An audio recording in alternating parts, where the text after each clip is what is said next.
ध्यान से सुनना। जल्दी से जल्दी अपना कल्याण कर सकते हैं और 60,000 वर्ष तपस्या करने के बाद भी अपना कल्याण नहीं कर सकते हैं, ऐसा भी है। 7 दिन में भी अपना परम कल्याण हो सकता है और 60,000 वर्ष के बाद भी झक मारने का हो सकता है।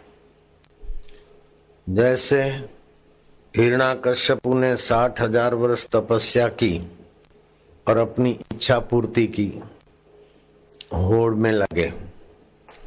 तो 3 प्रकार का जगत है जो हमें दिखता है, उसको आदि भौतिक जगत बोलते हैं। जिससे दिखता है और जिससे संचालित होता है उसको आदि दैविक जगत बोलते हैं। और इन दोनों जगतों का जो मूल तत्व है, आत्मा ब्रह्म परमात्मा, वो अध्यात्म है।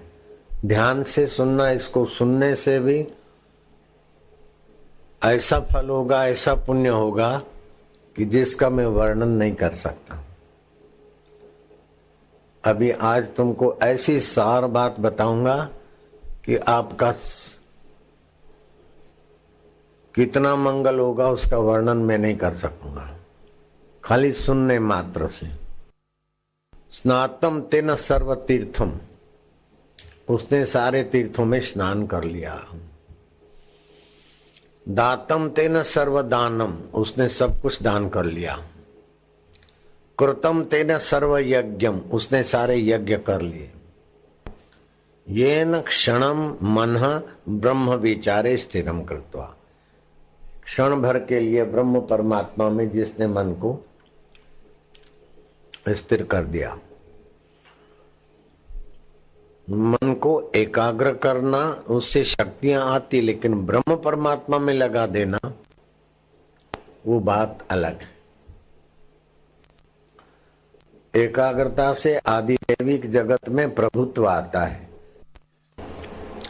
हिरण्याकश्यपु ने ऐसा तपस्या किया कि मैं हिरणपुर, हिरण माना सुवर्ण, मेरे नाम का सोने का नगरी बनाऊंगा। 60,000 वर्ष तपस्या का फल हुआ कि हिरणपुर बनी।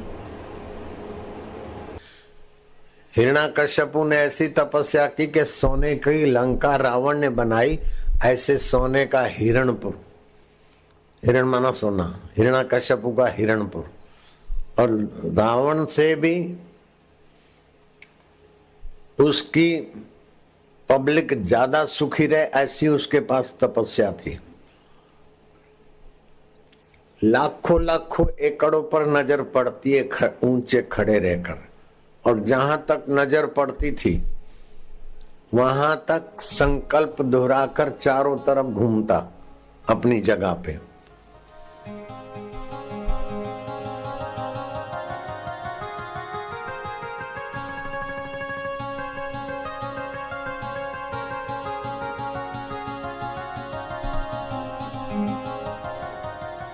खेत खली पैदा हो जाते, खेड़ की जरूरत नहीं, बीज बोने की जरूरत नहीं, पानी पिलाने की जरूरत नहीं। खेडूतो लणवा लागी जाओ, चालो शेडी वाला शेडी जेने जे इच्छा हो, पहला जे वाई दीधु हो, पहले जो बोया है वैसे का वैसा लहराने लगे। अथवा अदल बदल करना है तो ऐसा करो। समुद्र तट पे जाते रत्नाकर कूद कूद दरिया देव कूद। हिरण्याकश्यपु आज्ञा है, जो भी मोती माणिक हो तेरे अंदर किनारे लगा दे।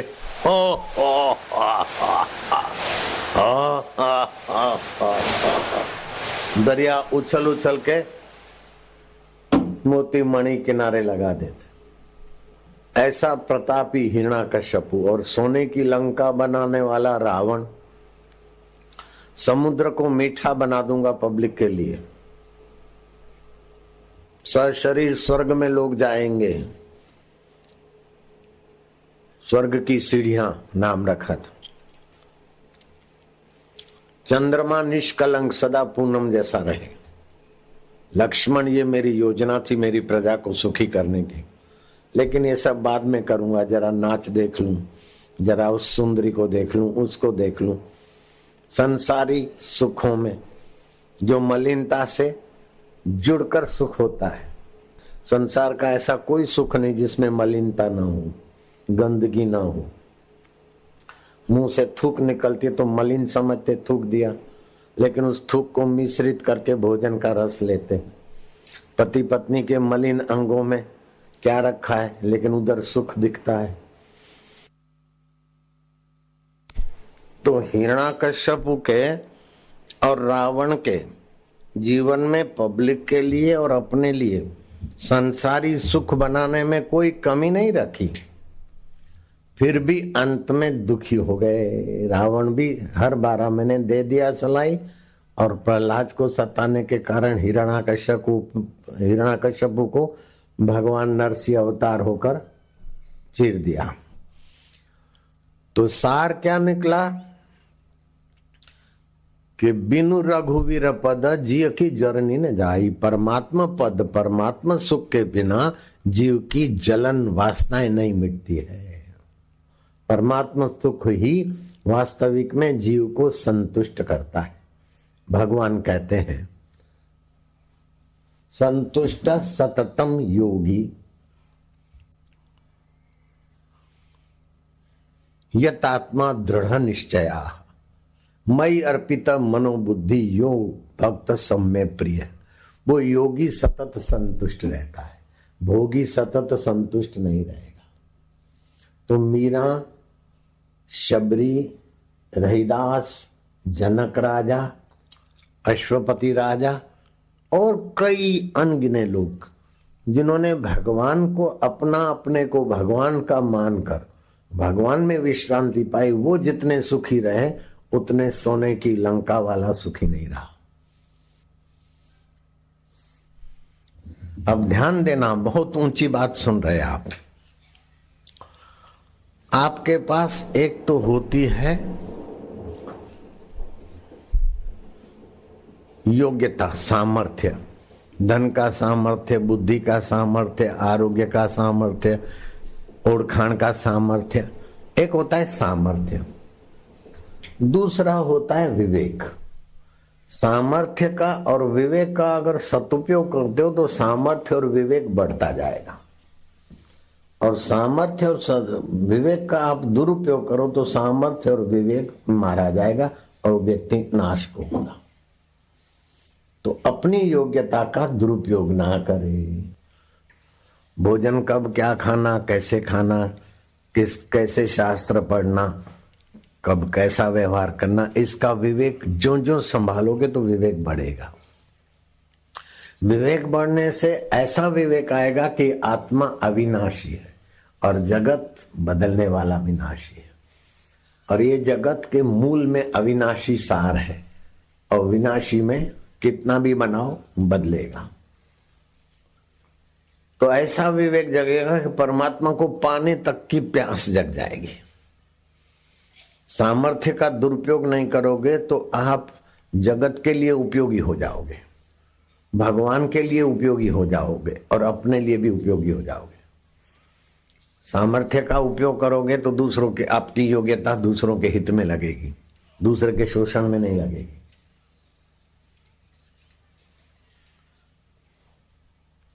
सामर्थ्य का सदुपयोग करोगे तो आप अपना भी पोषण करोगे, दूसरे का भी पोषण करोगे। विवेक का सदुपयोग करोगे तो आप भी सजाग रहोगे कर्म बंधन से और दूसरों को भी सजाग करोगे। तो जो सामर्थ्य का दुरुपयोग करता है वो अपना तो हानि करता है, लेकिन बहुतों की हानि होती है। जो सामर्थ्य का सदुपयोग करता है अपना तो लाभ होता है, मेरा लाभ हुआ, और कईयों का होता है। सामर्थ्य का दुरुपयोग करने से अपनी और दूसरों की हानि होती है। विवेक का दुरुपयोग करने से अपनी और दूसरों की हानि होती है। सदुपयोग करने से अपना और दूसरे का भला होता है। तो अब विवेक और सामर्थ्य का सदुपयोग करने में फल क्या होता है? ईश्वर प्राप्ति का उद्देश्य बन जाता है। सारे विवेक और सारे सामर्थ्य का सदुपयोग का फल है कि आपको भगवान को पाने की इच्छा हो जाए। सोने की लंका बनाने के बाद भी तो रोना पड़ा, हिरणपुर बनाने के बाद भी दुखी होकर मरना पड़ा, लेकिन शबरी भिल्लन ने सामर्थ्य का विवेक का सदुपयोग किया तो भगवान श्री राम ने जूठे बेर उसके खाए। ऐसी प्रेम रस से भरपूर थी। मीरा के आगे भगवान प्रकट हो जाते थे, सूरदास के आगे भगवान प्रकट हो गए, जनक के हृदय में भगवान का साक्षात्कार हो गया, लीलाशाह बापू के हृदय में भगवान का साक्षात्कार हुआ। तो उद्देश्य बन जाएगा ईश्वर प्राप्ति। जब ईश्वर प्राप्ति का उद्देश्य बनता है तो उसकी एकदम सरलता से ईश्वर प्राप्ति का एकदम सुगम उपाय।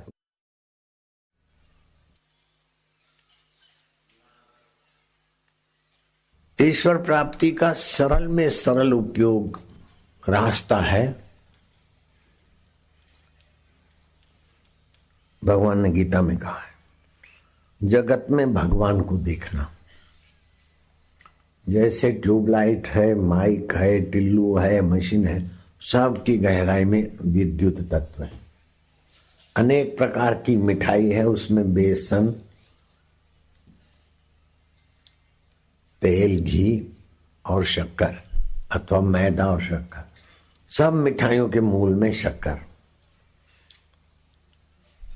सब मिठाइयों की चिकनाहट में मूल में तेल या घी। ऐसे ही सारे जगत के मूल में भगवान है। जगत में भगवान को देखो, ओम का उच्चारण करो, जगत में भगवान व्याप रहे। ये बहुत जल्दी से उन्नत कर देगा साधन।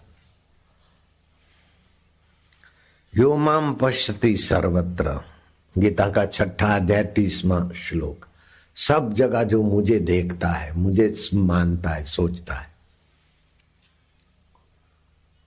दूसरा है सब मुझ में देखता है। सब में मुझे देखे, एक उपाय, सब मुझ में देखे। जैसे सब तरंगों में पानी है, दरिया के सभी तरंग, चाहे मटमेले तरंग हो, चाहे साफ सुथरे तरंग हो, चाहे बीच के तरंग हो, चाहे एकदम बिलोरी काज जैसे तरंग हो, लेकिन सब तरंगों के मूल में पानी है। मिट्टी के सभी बर्तनों के मूल में मिट्टी है, लोह के सभी औजारों में लोह है। ऐसा जो मुझे मानता है कि सर्वत्र मैं हूं, उसको भी मैं शीघ्र मिलता हूं। ओमकार का जप करे और सर्वत्र भगवान है, इस ज्ञान को सोच के संकल्प विकल्प रहित हो सकता है। उससे भी और तीव्र साधन है। एक तो है योमाम पश्यति सर्वत्र, दूसरा है सर्वम च मयि पश्यति, सब में मुझको देखना एक उपाय है। और इसी श्लोक का दूसरा चरण है सर्वम च मयि पश्यति, सब मुझ में है।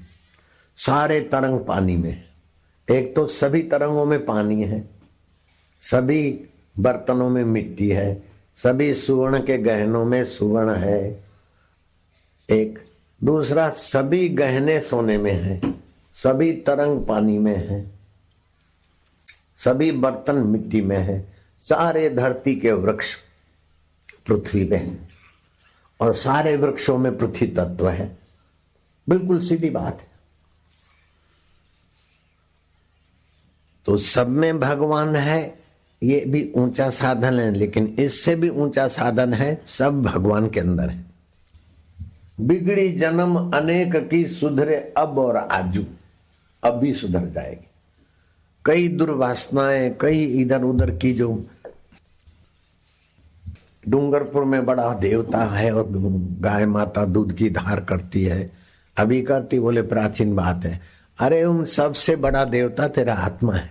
सृष्टि नहीं बनी थी तभी तेरा आत्मदेव था, बनी है तभी है प्रलय होने के बाद। तेरे से पुराना प्राचीन कोई देवता नहीं। ये प्राचीन देवता है, ये प्राचीन मंदिर है, ये फलाना है, लेकिन तुम्हारा अंतरात्मा सबसे ज्यादा प्राचीन है। भगवान राम आए थे तब भी तुम थे और उनके पहले भी तुम थे। कृष्ण भगवान आए थे उसके पहले भी तुम थे। कृष्ण भगवान 16वीं बार आए, राम भगवान अभी 12वीं बार आए, लेकिन उसके पहले जो था वही वासुदेव अभी मेरा आत्मा है और सर्वत्र वही का वही। जैसे तुम्हारा आत्मा स्वप्न में सब कुछ बन जाता है, मुंबई और मुंबई का हलवा भी तुम ही बन जाते हो, और खरीदने वाले और बेचने वाले भी तुम ही बन जाते हो। और खरीदा बेचा केवो लागे छे के ठीक छे, भूख लागी खाधું, गोटा खाई ले। गोटा केवा छे, जरा गोटा पेला हलवा करता सारा लागे। ये सारी सज्जनता भी तुम ही हो, और कोई टकुर टकुर करके मुंह मरोड़ रहा है, वो लुच्चा आदमी लुफंगा आदमी तुमको भोला मानता है, मूर्ख मानता है। वास्तव में मूर्ख भी तुम बने हो और चतुर भी तुम बने हो। सपने में तुम ही तुम हो ना। कीड़ी मां तू नानो लागे, हाथी मां तू मोटो केम। कीड़ी में तू नानो लागे, हाथी में तू मोटो जू। बण बालक ने माथे बैठो, बण बालक ने रोवा लाग्यो, छानो राखण वाळो तू।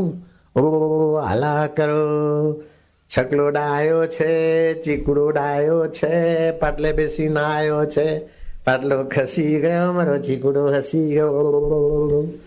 चीकुड़ा में झूठ मूठ नाम नहीं बोलता हूँ, चीकुड़ा है हमारा भगत है। कोई चीकू होए, सफरजन होए, जामफळ होए, जे होए, पण छे बधा पंच भौतिक शरीर ना। पंच भौतिक शरीर प्रकृति है और उसके अंदर फैला हुआ परमात्मा है। लेकिन प्रकृति परमात्मा को निकाल दो, सूत को निकाल दो तो कपड़ा नहीं रहेगा। मोहन थाल में से बेसन बेसन निकालो, खांड खांड निकालो और घी तेल निकाल दो, फिर मोहन थाल कितना रहता है? काई नहीं। ऐसे ही पंचभूतों में से परमात्मा सत्ता निकाल दो तो पंचभूत नहीं है। जब पंचभूत नहीं है तो तुम्हारा शरीर, कपड़ा, चीज वस्तु भी नहीं है। तो सब पंचभूतों के मूल में परमात्मा दिखते हैं और अनेक चीजों में। हाँ, શું આવ્યું છે કે ઘઉં છે? અરે હશે, હતાશા તો घास છે કે घास નથી, ઘઉં છે। एक दाना भी गेहूं का नहीं दिखता। खेत में दूर दूर तक 100 बीघा जमीन में गेहूं बोया है तो किसान बोलता है गेहूं है, नया आदमी बोलता है ये तो घास है। घर आया कि आज तो ढोर हमारी गेहूं खा गए, ऐसा नहीं बोलते, घास खा गए। गेहूं का एक दाना भी नहीं है, लेकिन पहले गेहूं था, बाद में गेहूं आएगा। अभी जो हरा हरा गेहूं का पौधा दिख रहा है वो भी गेहूं रूप है। ऐसी सृष्टि के पहले परमात्मा थे, बाद में परमात्मा, तो अभी जो सृष्टि दिख रही वो भी परमात्मा है। मैंने कपड़ा पकड़ा, दाएं हाथ में एक छेड़ा है, बाएं में दूसरा है, पहले हाथ में भी कपड़ा है, दूसरे हाथ में भी कपड़ा है, तो बीच में क्या है? कपड़ा ही कपड़ा है। ऐसे ही पहले परमात्मा सत्ता थी, बाद में परमात्मा सत्ता, तो अभी भी अनेक रूप में परमात्मा सत्ता ही है। आवो छे ना तेवो छे, ये सब अनेकता लीला है उसकी। वहू आवी छे, सासू आवी छे, फलाणो, ये साचू नहीं। ये बधु थई थईने मटे स्वप्नमा, पण सत्य तो उसके मूल में है। तो ऐसा चिंतन करते हुए ओमकार का जप करे और ऐसा सत्संग का चिंतन करे तो जल्दी परमात्मा में मन एकाकार हो जाता है। क्षिप्रम भवति धर्मात्मा, धर्म के फल को पालेगा। हिरण्याकश्यपु ने तपस्या के फल को पाया था, रावण ने तपस्या से अपनी इच्छित वस्तु पाई थी। तो तपस्या से इच्छित वस्तु मिलना एक बात है, इच्छित फल मिलना एक बात है, लेकिन तपस्याओं को भगवान की प्राप्ति में मोड़ देना और भगवत तत्व का साक्षात्कार किया तो आहा। तो हिरण्याकश्यपु ने और उन जैसे लाखों करोड़ों लोगों ने तप करके अपनी वासना के अनुरूप वस्तुएं बनाई, पाई, भोगी, लेकिन अंत में भगवान क्या और मैं क्या हूं, ये जो मुख्य काम था रह गया। फिर से जन्मे और फिर से मरे। एक दिन इंद्र को सूझा कि मैंने ऐसा कैसा पुण्य किया है कि 33 करोड़ देवता मेरा सत्कार करते, 12 मेघ मेरी आज्ञा में रहते। गुरु जी से पूछने गए, गुरु जी जान गए थे कि इंद्र ये प्रश्न लेके आया है, उसको प्रैक्टिकल जवाब देना चाहिए। बृहस्पति गुरु ने अपना संकल्प करके, जो पूर्व काल में इंद्र हो गए, लाखों वर्ष पहले के जो इंद्र हो गए, वो अभी कौन कौन किस किस योनि में है, और सबसे नीच योनि वाले इंद्र यहाँ प्रकट हो जाए। तो एक बिल में से एक एक कीड़ा पसार हुआ। अच्छा, बे वक्त तू एक बार ही हुआ, तू 7 बार, तू 5 वक्त, तू 3 बार, तू 11 बार, भाई तू 4 बार, तू 17 बार, अरे आश्चर्य, तू 3 बार, तू 9 बार हुआ। इंद्र देखते गए और बृहस्पति बोलते गए, एक एक जीव को देखते। आखिर गुरुजी मैं तो बहुत देर से खड़ा हूं, ये 5 बार, 11 बार, 17 बार, 3 बार, 9 बार, ये क्या बोलते हैं आप?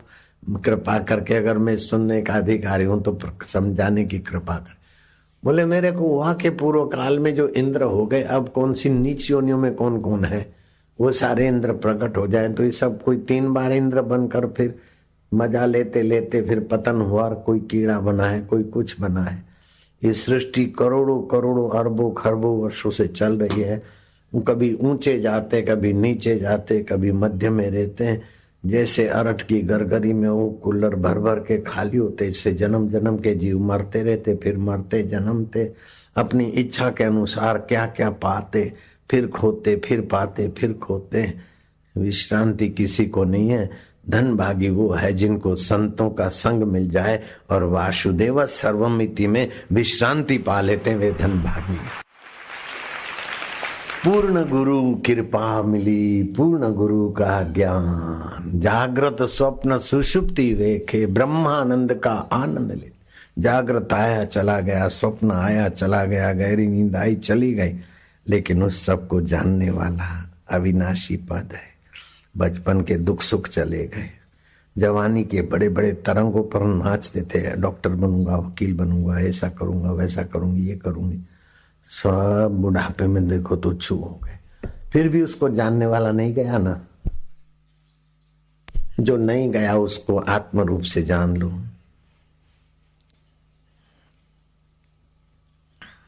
भगवान बोलते हैं उत्पत्ति प्रलय स्थान निधानम तथा अविनाशी बीजम भी मैं हूं।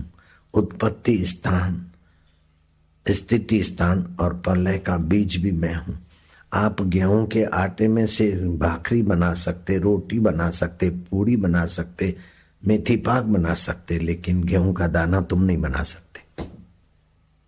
बोलो। शक्कर में से मीठे व्यंजन बना सकते हैं, लेकिन गन्ने में रस तुम नहीं भर सकते।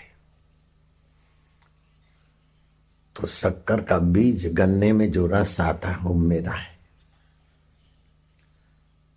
घास से दूध बन जाता है, लेकिन मूल घास धातु अथवा दूध बनाने का प्रभाव मेरा है। पानी से अंगूर बन जाते और करेले भी बन जाते। करेले से और अंगूर से तुम जूस की वैरायटियां बना सकते हो, करेले की वैरायटियां बना सकते हो, लेकिन करेले का कड़वा रस और अंगूर का मीठा रस धरती में तुम नहीं डाल सकते। उन सब का बीज मैं हूं। ऐसे ही तुमने भोजन किया और भोजन में से तुम्हारा आत्मा बाल भी बना देता है, खून भी बना देता है, चमड़ी भी बना देता है, आंखों की रोशनी भी बना देता है। तो तुम जैसे शरीर में सब बनाते, तो ऐसी सृष्टि में मैं बना देता हूं। तू मेरी नात का है, मैं तेरी नात का हूं, ऐसा समझ ले। तुम्हारी नातनो से आटलू मानी ले, पति क्यों लिया? उत्पत्ति प्रलय का स्थान निधान तथा अविनाशी बीज भी मैं हूं। प्रभव प्रलय स्थानम निधानम बीजम अव्ययम। सबका जो मूल बीज है वो मैं अव्यय हूं। शरीर का तो व्यय होता है, विचारों का व्यय होता है, लेकिन उसको जानने वाले आत्मदेव का व्यय नहीं होता है। बाल्यकाल का व्यय हो गया, यौवन का व्यय हो गया, बुढ़ापे का व्यय हो गया, धन का व्यय हो गया, लेकिन उसको जानने वाला आत्मा परमात्मा ज्यों का त्यों। तो ओंकार का जप कर और आत्मा परमात्मा सब जगह ज्यों का त्यों भरपूर है। जहां खाइयां थी वहां के बड़े बड़े महल बन गए। हीरो गोगे जय आयो, जहां गोगा था बंदर था वहां अभी बस्ती हो गई, जहां बस्ती थी वहां दरिया लहरा रहा है। मुंबई के किनारे जहां दरिया लहरा रहा था वहां बड़े बड़े टावर खड़े हो गए। कहीं जहां बड़े बड़े मकान थे मोहनजोदड़ो वहां उजाड़ हो गया। तो ये सब उत्पत्ति स्थिति प्रलय सब पर ब्रह्म परमात्मा में खेल होता रहता है, लेकिन परमात्मा तत्व ज्यों का त्यों। मिट्टी ज्यों की त्यों हूं। मिट्टी के बर्तन बनते दिखते हैं, चकोरे ये वो सुराई माटलू तपेलू फलाणु ढींगू, लेकिन मिट्टी ज्यों की त्यों। गहने अनेक सोना ज्यों का त्यों। ऐसे सृष्टियां अनेक, सृष्टियों का बीज मेरा परमात्मा ज्यों का त्यों व्यापक। ओ तो आदि भौतिक आदि दैविक। आदि दैविक जहां पहुंचता है वहां आदि भौतिक की पहुंच नहीं है, लेकिन अध्यात्म तो सर्वत्र भरपूर है। तो अध्यात्म ज्ञान होने के बाद शरीर में होने पर भी देह चता जेनी दशा वर्ते देहातीत ते ज्ञानी ना चरण मां हो वंदन अगणी। गुरु दीवो गुरु देवता गुरु बिन घोर अंधा। जय गुरु वाणी वेगड़ा रड़वड़िया संसार। तो वो गुरु की वाणी नहीं होगी तो कितनी तपस्या करे रड़वड़िया संसार। कितना राजकुमार हो जाए रड़वड़िया संसार, कितना धनी हो जाए, कितना राजाधिराज हो जाए रड़वड़िया संसार। लेकिन गुरु की वाणी से गुरु तत्व का, गुरु माना सबसे बड़ा, गुरु तत्व का साक्षात्कार करना हो तो बड़ा सरल है। लेकिन कुछ पाना है तो वो पाके फिर मरना, बाकी फिर जन्मना, फिर मरना, फिर जन्मना। एक रास्ता है। दूसरा रास्ता है कि भगवत तत्व पाना, और भगवत तत्व में सब में भगवान है, अथवा सब भगवान में है, अथवा तो सब वासुदेव। ये तीन ऊंचे के ऊंचे भाव है। इन तीन भावों में से कोई भी भाव पकड़ ले, सब मेरे गुरु तत्व है। गुरु ही गुरु है, वासुदेव है, मेरे प्रभु ही प्रभु है अनेक रूपों में, अथवा सब प्रभु में है। सब में प्रभु है, सब प्रभु में, अथवा सब कुछ प्रभु है। इससे जो शीघ्र जितना कल्याण होता है वो 60,000 वर्ष तपस्या से भी नहीं होता। दधीचि ऋषि के आगे भगवान कृष्ण ने लीला दिखाई। अर्जुन को भगवान कृष्ण ने विराट रूप दिखाया, तो अर्जुन ने विराट रूप देखकर अर्जुन भयभीत हो गए। दधीचि ऋषि के आगे भी भगवान ने थोड़ा विराट रूप का चमत्कार दिखाया, तो दधीचि हंसने लगे कि मैं अर्जुन नहीं हूं वासुदेव, मैं अर्जुन नहीं हूं। वासुदेव सर्वमिति, मैं ही सब कुछ हूं। आप और मैं सब एक ही हूं। आपको देखना है तो मैं आपको विराट रूप दिखा दूं मेरे को क्या विराट रूप दिखाते हो। अर्जुन तो विराट रूप देखकर भयभीत हो गए, लेकिन ऋषि विराट रूप देखकर हंसने लगे कि केशव मैं अर्जुन नहीं हूं, मैं तुमको विराट रूप दिखा दूं। मेरे संकल्प और तुम्हारा संकल्प वहीं से उठता है जो वासुदेव है। कृष्ण दुनियादारों को बताते हैं कि अगर उत्तम ज्ञान पाना है तो इन महापुरुषों का सत्संग सुनो, महापुरुषों का दर्शन करो। भागवत का 10वां स्कंद 84वां अध्याय 12वें और 13वें श्लोक में श्री कृष्ण कहते हैं कि इन महात्माओं की मैं जो पत्तले उठाता हूं अथवा इनका सत्कार करता हूं, इसके पीछे एक बात है कि मूर्ति पूजा और तीर्थ से बहुत समय के बाद हृदय थोड़ा सद्भाव से संपन्न होता है, लेकिन हृदय का अज्ञान नहीं मिटता। घड़ी भर इन महापुरुषों का सत्संग दर्शन से हृदय का अज्ञान मिट जाता है। सूर्य, चंद्रमा अथवा जलाशय अथवा तांबा, पित्तल, सोने या लकड़ी आदि धातु की बनी हुई मूर्ति थोड़ा सा पवित्र भाव लाती है, लेकिन मूर्ति बोलती नहीं। मूर्ति हमारे मंगल का संकल्प नहीं करती, लेकिन संत महापुरुष ऐसे ऐसे वचन कहते हैं और ऐसा ऐसा सत्संकल्प करते हैं जिससे हमारा शीघ्र मंगल हो जाए। इसलिए तीर्थ नाए एक फल, संत मिले फल चार, सतगुरु मिले अनंत फल, कहत कबीर विचार। यह तन विष की बेलरी, गुरु अमृत की खान, सिर दीजे सतगुरु मिले तो भी सस्ता जान।